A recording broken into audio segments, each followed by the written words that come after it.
Bonsoir chers fidèles téléspectateurs de Label Télévision, bienvenue dans Tête à Tête. Ce soir, je m'entretiens avec une grande ambassadrice du Made in Sénégal.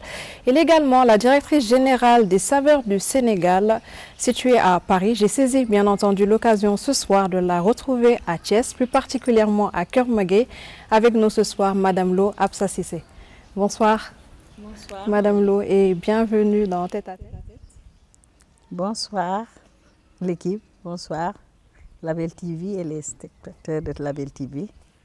Et très ravi de vous recevoir dans ce petit espace de Keur Maguey avec liaison et avec la Dara. Madame Lo, vous avez vécu depuis plus de 40 ans en France. Pouvez-vous nous raconter un petit peu tous vos périples, votre vie, tout simplement? Parcours. Raconter ma vie, ça va être très long. Ça va être très long, mais un peu plus difficile. Mais on va faire par étapes. Une petite dame qui a rejoint son mari en France et créé une petite famille qui est devenue grande. Donc, et qui a créé aussi l'éducation à la base et de se déterminer sur la volonté de bien faire. On a essayé avec l'équipe qui gagne, avec mon mari, M. Lopaté, qui a toujours voulu se mettre en avant sur l'éducation de ses enfants.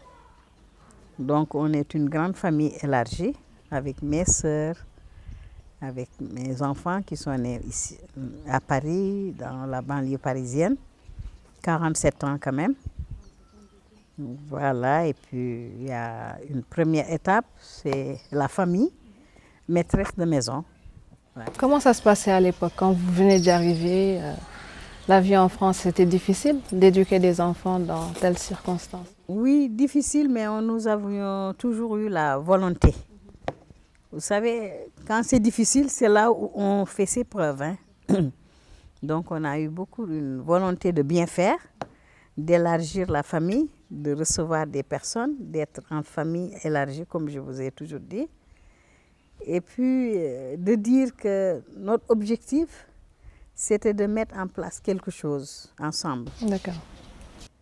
La réussite des enfants. Déjà de l'éducation religieuse, ouais, en priorité, parce que la Dara s'est installée en première à Clichy, ouais, dans Paris 17e. dont on a été accompagné quand même par des grands hommes qui sont devenus quelque chose ici. Et Serigne Pathé a toujours veillé à que ses enfants ont une première éducation islamique. Et puis être aussi dans l'excellence, d'avoir des enfants, bon, Dieu merci. Qui ont réussi aussi à l'école. Oui, qui ont été à l'école, qui ont réussi, et machallah, et que... comme je dis, c'était une famille élargie, parce que ce n'était pas ses enfants seulement. Il en avait beaucoup d'autres. Il en avait beaucoup, parce que ses nièces, mes sœurs, et puis les enfants qui étaient dans le quartier. Donc, on a pu se mettre en bénévolat tout le temps. Et puis la Dara aussi avait un concept de recevoir des gens qu'on ne connaissait pas pour les aider, pour les accompagner et les encourager dans leurs études, et surtout aussi les former en travail, surtout. Ceux qui n'avaient pas pu faire leurs études, ils ont réussi aussi à avoir un diplôme ou une formation. Donc vraiment, c'est une maison. Vous avez eu l'aide à côté de mairie ou de bénévoles, non? Bienveillant.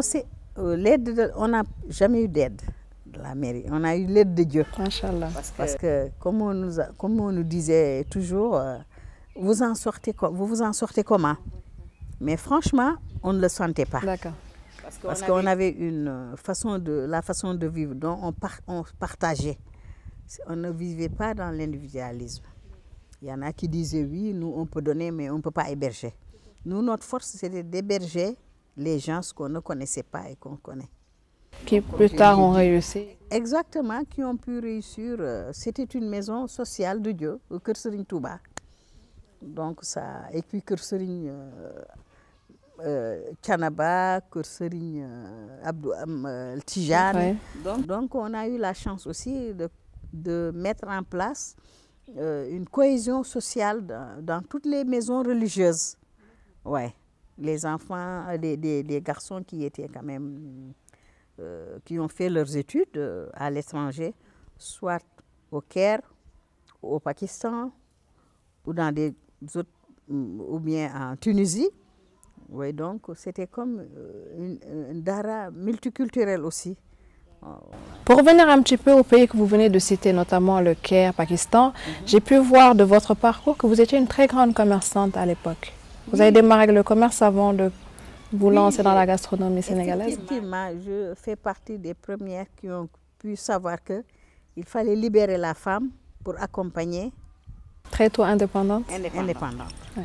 Donc, comme je dis toujours, mon mari m'a toujours libérée d'une manière où j'avais une indépendance d'aller découvrir autre chose. Et aussi, je vous dis que j'ai eu l'audace de dire que je ne vais pas m'arrêter seulement à être femme au foyer. Je vais être businesswoman. Très tôt entrepreneur. Très tôt entrepreneur. Et ce qui m'a permis aussi de former et d'être aussi très autonome. Très ouverte et autonome. Et je pense que les gens ont compris ça après. D'accord. Mais au début, ce n'était pas facile. Quand une femme voyageait, prenait les avions, parce que je mettais mon bébé au dos, où j'étais accompagnée par mon mari ou par mon frère, par quelqu'un, parce qu'il n'y avait pas... bon, quand je partais au Pakistan, j'étais une fois accompagnée par mon frère, par mon mari, ou bien j'y allais tout seul. Au Caire, j'avais une grande famille, parce que j'avais les étudiants, qui étaient quand même des étudiants. Quand je viens, c'est le premier pays qui m'a appelé Yayu Dara. Voilà, donc j'ai eu des relations exceptionnelles. Des personnes qui ont pu réussir et qui sont revenues aussi en France pour faire leurs études en français, pour pouvoir s'insérer dans les... Et aussi français, d'accord. Ouais. Et comment se passait à l'époque le commerce? C'était facile de vendre? C'était très facile. Vous avez beaucoup de clientes? J'avais une clientèle exceptionnelle parce que je vendais aux autres pays africains. Vous savez, le Sénégal est très bien vendu. Et en ce moment, il n'y avait pas aussi ce commerce qu'on appelle le commerce vraiment, bon, ça se fait aujourd'hui, les gens aussi. Et donc, j'ai fait du commerce qui m'a quand même aidé à pouvoir développer davantage vos activités. Beaucoup de choses. Hein. Donc, j'étais avec les Aïrois, avec les Papa Wemba, Kofi Olomide, avec tous ces grands hommes-là, avec des ambassadeurs que je faisais habiller des produits traditionnels. Donc, je faisais partie aussi des femmes qui ont pu vendre les tenues traditionnelles. Votre business était des tenues? Oui, je faisais des tenues traditionnelles, oui. Je faisais aussi un mixage, j'achetais aussi en France, à Paris, pour venir vendre. Pendant les périodes de fêtes, les impôts et domaines, les autres, et beaucoup de grandes dames m'ont connu, les Moussal Matatal, à cause des fins de série que j'achetais. Voilà, et puis j'achetais aussi du beau et du rare, et je vendais cher. Je vendais cher. J'avais une clientèle où c'était ciblé. Donc, même ici aussi au Sénégal, ils m'ont connu vraiment sur qualité de prix. Le prix, mais surtout la qualité. Exceptionnelle et de très rare. Plus tard, vous avez créé Les Saveurs du Sénégal. Alors, vous faites dans la gastronomie sénégalaise, la haute gastronomie. Comment est venu le projet? Comment l'avez-vous lancé? Par quels moyens? Quel accompagnement? Comment ça s'est mis en place, tout ça? Donc, Les Saveurs du Sénégal, déjà, je suis passionnée de la cuisine. D'accord. Parce que quand on fait un métier, il faut l'aimer. Il faut aimer. C'est ce que je dis toujours aux jeunes. Ma passion, c'est de faire la cuisine. Donc, tous les vendredis à la Dara, on faisait un couscous, on faisait un thiep. Donc, on était entourés. Et quand ma clientèle de venaient pour essayer ou bien acheter, surtout les Africains, ils me commandaient du tchèp. Donc quand j'ai vu que l'Asie s'est éclatée, que maintenant, tous les tissus qu'on vendait en haut de gamme, de la dentelle de Calais, du perlage et tout ça, et les accessoires en soie, je me suis dit, écoutez, maintenant tout est copié, comment on va s'en sortir? Et quand même, ça a été très difficile parce qu'il y a eu un moment de rupture. Mais j'ai eu l'idée d'aller faire du bénévolat avec l'association qui s'appelait les Unités sénégalaises, Amicale sénégalaise, dont on a eu beaucoup d'activités culturelles. Ouais, Youssou Ndour qui est venu avec les autres. Et franchement, c'était la jeunesse. Donc, c'est là où la mairie nous a cooptés. Surtout moi qui étais tout le temps dans les fêtes, en amenant mon petit bol de mafé sur les repas culturels, dans des espaces où on faisait, chacun amenait son petit tchèp ou son petit yassa, le malien, le japonais. Et moi, j'ai commencé là-bas parce que je me suis dit, une clientèle, il faut la créer d'abord avant d'aller créer quelque chose. Et j'ai vu que tout ce que j'amenais, en beignet, en pastel, ça se vendait bien. C'était du bénévolat. D'accord, d'accord. Ça finissait vite. Elle a fini, parce que c'était vraiment du bénévolat. C'était des actions culturelles qu'on créait, des animations du quartier. Oui, bon, c'est ça. Plus tard, c'est là que vous avez mis en place. C'est là où j'ai dit, mais il y a une forte demande. C'est bien de faire du bénévolat, mais pourquoi pas vendre? Et là, je me suis allée former maintenant. Parce que quand même, la cuisine qu'on doit vendre et la cuisine qu'on doit consommer, ça fait deux. Mais je ne me suis pas lancée tout de suite dans l'entrepreneuriat. J'ai eu beaucoup de connexions en s'associant avec des femmes entrepreneurs. Et j'allais dans des networking le soir pour regarder les femmes qui ont réussi dans l'entrepreneuriat. Et je faisais partie des dirigeantes de Paris, les femmes entrepreneurs. Et aussi, je faisais beaucoup de soirées où on se rencontrait pour pouvoir voir ce qu'on peut faire, ou vraiment avoir un réseau de femmes. Et c'est de là-bas que c'est parti. Elles m'ont orienté sur des lignes. Déjà, la première chose, c'était la formation. Il faut aller se former. Oui, et je me suis formée avec Femmes Inter-Immigrants, avec Yacine Drame, qui m'a vu, qui me dit, écoutez, vous avez du potentiel. Est-ce que vous voulez venir vous former en médiation? Voilà, en médiation d'abord. Et je me suis formée en médiation. Et j'ai eu à contacter beaucoup de réseaux de femmes entrepreneurs. Avec les adolescents, tout ça. Franchement... Du coup, vous faisiez un peu la porte-parole? Non, j'étais militante. Oui, j'étais militante. Et à chaque fois aussi... Vous savez, la Sénégalaise, elle aime donner à manger. Dans les réunions, je faisais ma petite marmite pour aller, on va manger. Et c'est là où je me suis dit, maintenant, il y a un potentiel à faire. Mais ce potentiel, comme il y a eu beaucoup de restauration sénégalaise, il y en a des personnes qui m'ont proposé même d'ouvrir un restaurant. Mais je me suis dit, avec ma statut familial, je ne peux pas me permettre d'avoir un restaurant. Parce qu'un restaurant, il faut... Beaucoup de temps. Non seulement beaucoup de temps, parce que le temps, quand vous faites quelque chose qui vous plaît, vous ne regardez pas le temps. C'est après que vous allez sentir la fatigue. Mais les inconvénients. Un restaurant sans alcool ne marchera pas. Un restaurant aussi, la nuit, il faut veiller. Les heures, tout ça. Je me suis dit non.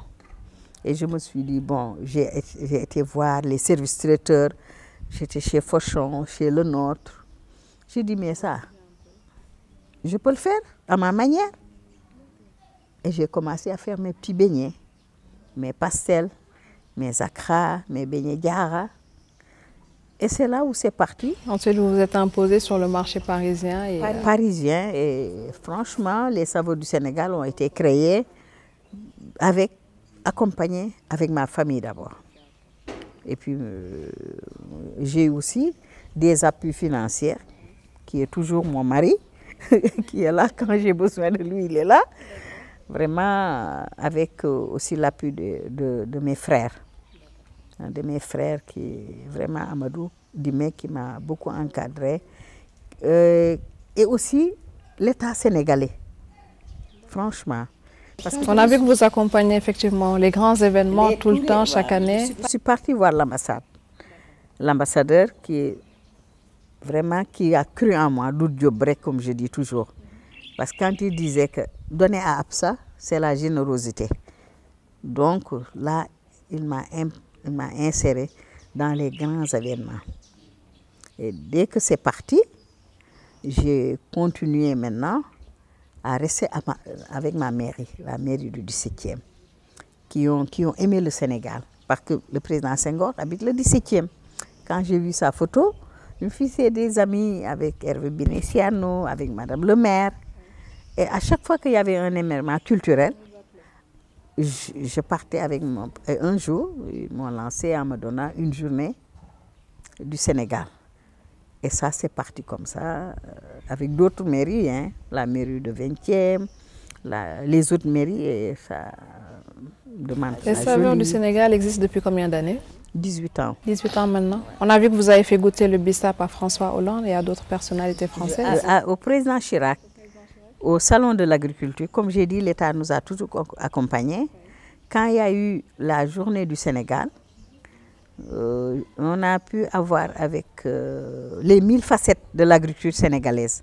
Donc j'ai fait mes beignets de goupe, j'ai fait mes akra, j'ai mes tchirimboum. Et puis c'est un buffet extraordinaire, franchement. Et tous les ministres qui sont passés, ils nous ont quand même fait confiance. J'insiste beaucoup à Marsal, lui de A à Z, il nous donnait tout. Il y en a qui sont venus, qui nous ont dit que c'est ma femme qui prépare. Mais d'autres, tous les ambassadeurs qui sont passés nous ont fait confiance. Et même plus, aussi nous avons contacté un club de jeunes Sénégalais dans l'excellence, Espace Diapo. Ils ont validé, non seulement dans leurs entreprises, mais des repas de famille, des baptêmes de mariage. Tous les 6 mois, nous nous rencontrons à la Renaissance et on fait le networking avec des entrées. Et ça, c'est parti. D'accord. Ça aussi. Très bien. Alors, quelle est la place de la cuisine africaine, plus particulièrement sénégalaise, pour vous aujourd'hui à l'international? Vous savez, comme je dis, il faut remercier Dieu. Le tchèp, si vous avez un buffet, comme on dit, un buffet de diversité, les Japonais sont là, les Indiens. Il faut servir le tchèp. Le tchèp, on ne peut pas faire 200 plats de tchèp. Moi, mais 200 plats de tchèp, si vous le faites en première ligne, c'est le tchèp qui partirait. TV5 Monde, partout. C'est le tchèp d'abord. Et ils vont se retourner sur autre chose. Mais le tchèp, à la sénégalaise, pour moi, c'est le meilleur. Les Marocains vont dire que c'est le couscous. Même notre tchéré, hein, qui a... Mais le tchèp, c'est le plat que tout le monde peut manger. Et maintenant, ce qui est étonnant, c'est les enfants. La famille Lo, par exemple, je cite toujours mes petits-enfants, c'est le tchèp. Quand ils arrivent, c'est pas le pain. Mami tchèp, mami tchèp, mami tchèp. Et on a pu découvrir à d'autres personnes qui ne connaissaient pas la cuisine sénégalaise, qui venaient à l'espace Saveur du Sénégal dans le 17e au marché Batignolles, où on avait quand même un très grand un espace de convivialité d'abord, et représenter le Sénégal en mettant... On a vu que vous avez votre petite touche particulière, notamment quand vous servez sur... Tout ce qui est biodégradable, les calebasses, les layous, les coques et une décoration thématique. Ça, dès que vous passez, s'il n'y a même pas de tchèp, vous êtes obligé de passer pour prendre un verre de bissap. Et les photos que nous avons faites avec les grandes personnalités comme président Chirac, les ambassadeurs, Macron, la femme de Macron, Aziz Ndiaye nous avait présenté, qu'on a fait, qu'ils ont gagné le soir, on leur a fait le tchèp au poulet. Alors, Madame Lo, l'impact du Covid dans vos activités, comment l'avez-vous vécu? Vous savez, c'était très très difficile. Ça m'a trouvé ici, au Sénégal. Mais la société continuait avec ses difficultés parce que ça a été repris par ma fille Penda, qui a pu s'en sortir quand même. Elle s'est vraiment battue avec l'équipe, les Tata Polel, mais quand même, on s'en est sorti. Sorti, c'est-à-dire, personne n'est malade, on a pu payer nos arriérés de loyer. Et quand même, il y a aussi un système qui a été mis en place, les services de livraison. Donc, il ne fallait pas aussi baisser les bras pour dire que non. Et puis, la mairie aussi nous avait épargné les 6 mois de loyer. Donc, on nous finançait pour les loyers. L'État était derrière nous aussi, il faut qu'on le dise. D'accord. Du coup, aujourd'hui, quel conseil donneriez-vous à toutes ces jeunes femmes entrepreneurs, particulièrement dans la cuisine, peut-être la gastronomie, sur comment mettre en place peut-être leurs activités, mais aussi, parce que très souvent quand j'interroge des entrepreneurs, ils vous disent que la jeunesse est pressée. Les jeunes de plus en plus sont pressés de faire tout de suite, un résultat. Tout de suite quoi. Que ça prend du temps. Comment aujourd'hui? Vous savez, moi, quand je dis j'ai eu 18 ans, j'ai eu un résultat parce que j'ai eu l'honneur. C'est très important. C'est très important. Quand on me dit, souvent, c'est très difficile. On n'a même pas un fonds de roulement. Mais l'honneur est plus important que l'argent. Parce que tout ce qu'on fait en bien, on dit que Madame Lo est passionnée. Et si vous êtes passionné de votre cuisine, d'un métier, vous ne baisserez jamais les bras parce qu'un jour ça va tomber. Le dernier groupe consultatif que Macky Sall a fait à Paris, ils m'ont payé avec l'ambassade du Sénégal. Et ils ont sorti de l'argent et ça m'a fait souffler. Donc, il faut aimer parce qu'il y avait d'autres personnes. Mais il y a un jeune qui est à l'ambassade du Sénégal. Il n'y a que Tata Absa qui peut, meilleur saveur du Sénégal, qui peut vraiment ils étaient très contents. On a eu des félicitations. Aussi, ce qu'on appelle aussi le grand événement qui m'a marqué aussi, c'était le Paris Salam à Bercy avec Bertrand Delanoë. Sur 1000 personnes, on avait fait vivons ensemble, mangeons ensemble. Ça aussi, c'était un cachet pour moi. Et beaucoup d'événements qui se sont passés avec des mariages, mixtes surtout. Je me suis dit, un entrepreneur ne doit pas être pressé. Si c'est pour sécher des sous, il faut le laisser tout de suite tomber. Déjà, la volonté de bien faire est là. Il faut que les jeunes ont une culture, la volonté. Même si vous vous levez le matin, si vous n'avez pas une volonté de bien faire, ce n'est pas la peine. Moi, j'ai toujours cet esprit dans ma tête et que je conseille aux jeunes. Il ne faut pas faire parce qu'on te paye. Non. Parce que tu vas apprendre. Moi, j'ai formé beaucoup de jeunes. Beaucoup de femmes qui sont venues, qui ne savaient même pas se laver une assiette. J'ai un jeune garçon, quand il te fait du pastel, c'est un Sarakoulé que je salue en passant, Bakary, qui a un caractère mais qui travaille bien, qui me fait maintenant 4 kilos de pastel par jour. Madame Lo, quelle valeur aujourd'hui doit-on réinculquer aux jeunes dans le sens de l'éducation, du travail? Tout ça en résumé, c'est votre message fort. Moi, mon message fort, c'est de croire en soi déjà. Parce que si vous croyez si vous vous levez le matin et que vous mettez le guerre-tchaf, ou bien vous mettez une ampoule pour regarder cette ampoule, comment ça va se construire, ça va se faire. Restons chez nous, cultivons l'intelligence de travailler. Et surtout les jeunes, ils ne sont pas patients. La patience. Moi, si vous n'avez pas la patience, vous avez des diplômes, vous n'aurez pas un résultat. Mais si vous êtes patient et vous avez la volonté, vous allez réussir. Ouais.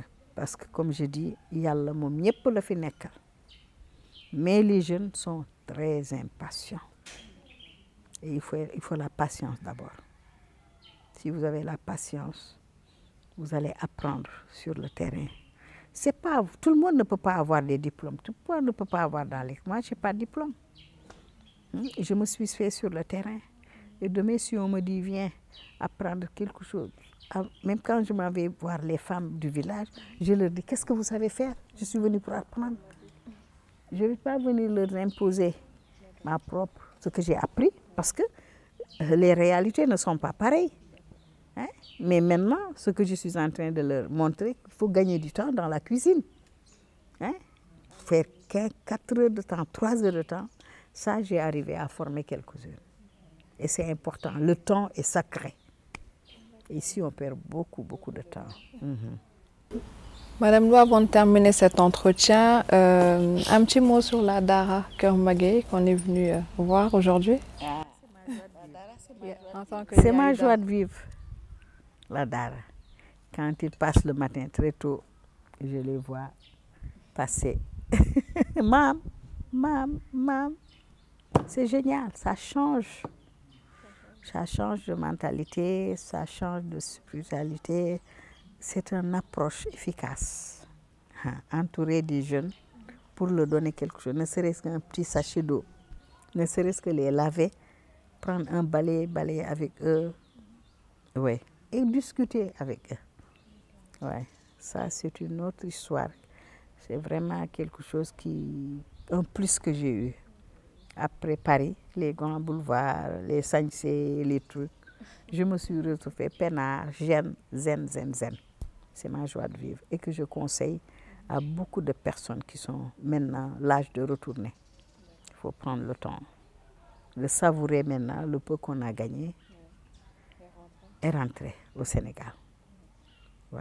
Merci beaucoup, Madame Lo, pour cet entretien. Et le mot de la fin? Le mot de la fin, yal na yàlla génne mbas mi fii ci àdduna bi.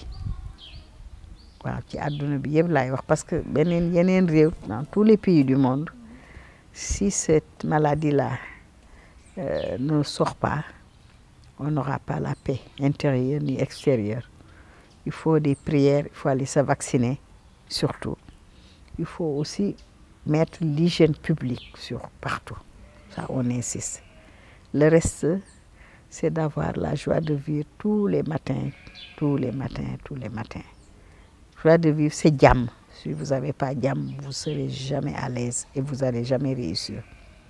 Merci beaucoup, Label TV. Et on vous souhaite une très, très grande réussite parmi les grands télés. Inch'Allah Rabbi. Merci beaucoup. Merci à vous tous de nous avoir suivis. Je vous donne rendez-vous très très vite avec un autre invité, un prochain thème. Retrouvez l'intégralité de l'émission sur notre site www.labeltelevision.com et tous nos réseaux sociaux. Merci, à très vite.